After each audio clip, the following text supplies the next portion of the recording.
কৃষকের চালাক বউ। এক গ্রামে রমেশ নামে এক গরিব কৃষক বাস করত।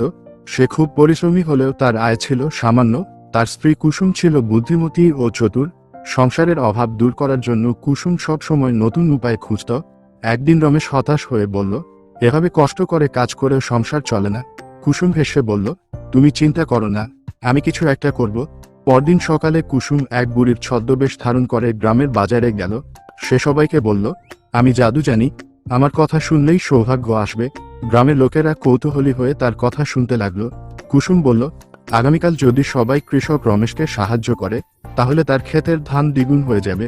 এ কথা শুনে গ্রামের লোকেরা মুগ্ধ হয়ে গেল। তারা ভাবল, যদি রমেশের ক্ষেতের ধান দ্বিগুণ হয় তাহলে তার থেকেও লাভবান হওয়া যাবে। পরদিন সকলে মিলে রমেশের ক্ষেতে কাজ করল। কয়েকদিনের মধ্যে ক্ষেত সোনালী ধানে ভরে গেল। রমেশ বিস্মিত হয়ে কুসুমকে জিজ্ঞেস করল, এটা কিভাবে সম্ভব হলো? কুসুম হাসতে হাসতে সব কথা খুলে বলল।